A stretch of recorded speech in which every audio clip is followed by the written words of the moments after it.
Nancy Pelosi and the Democrats want this H.R. 1 to stand. They want it to pass the Senate so that mail-in ballots could be the standard. What are your thoughts on H.R. 1, Mr. President? But first, will you run again? Well, let me ask you, let me answer the first question. The other question, I think it would be a disaster for our country. It would be very unfair. The Democrats use COVID in order to do things that they can't believe they got away with, what they did, and they didn't get their legislatures to approve. And by the way, in the Constitution, you have to do that. And our Supreme Court and our courts didn't have the courage to overturn elections that should have been overturned, because you're talking about decisive amounts, hundreds of thousands and even millions of votes. They didn't have in the Constitution, it says the state legislatures have to approve changes.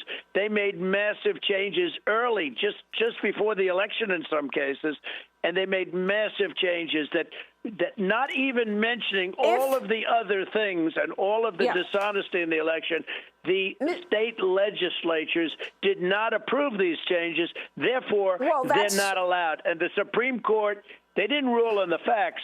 They ruled on standing. Well, you don't have standing to bring it. The Supreme Court should be ashamed of itself. Well, I mean, this H.R. 1, that would federalize these elections. So going forward, can a Republican win again if H.R. 1 becomes law?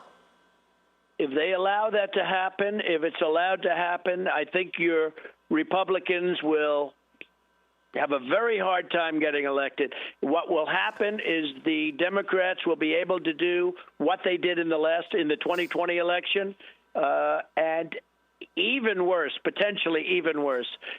It's set up. It is a setup that they can't believe, and it's because of the fact that the Republicans lost 2 seats that they never should have lost in Georgia, and they never should have, if they were watching and doing their job, they should have never lost the presidential election in Georgia or 5 other swing states. Should have never happened. When you look at what they did, and when you look at the dishonesty and all of the things that took place in that election, this should have never happened.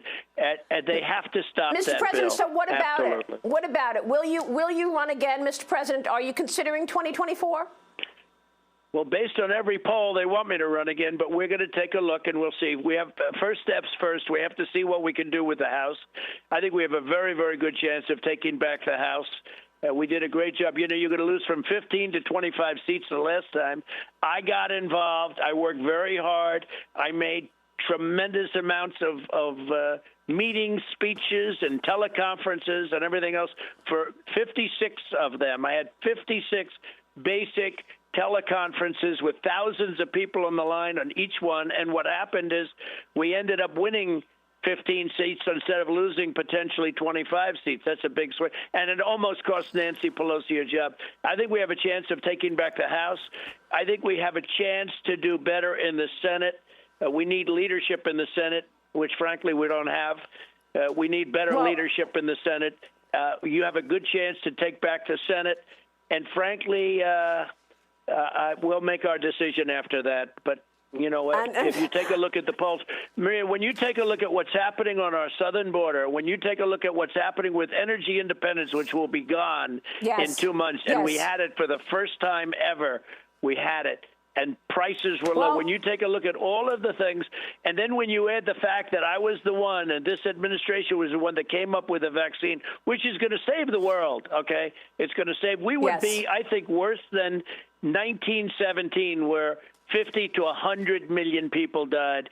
The vaccine is such a big thing. When you add it all up, I think we'll do very well in 2 years, and I think we're going to do very well in 4 years. Is there anyone, if you weren't going to run, is there anyone that you think of that is a front runner behind you right now?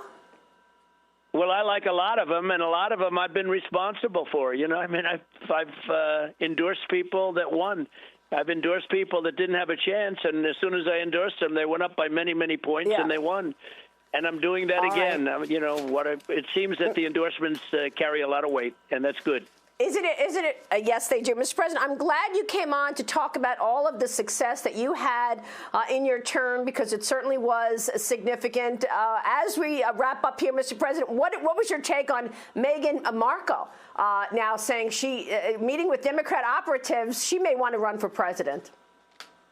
Well, I hope that happens, because if that happened, then I think I'd have an even stronger feeling toward running. I'm not a fan of hers.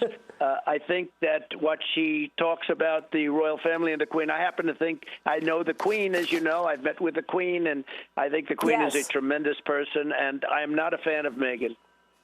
Mr. President, it's wonderful to catch up with you once again.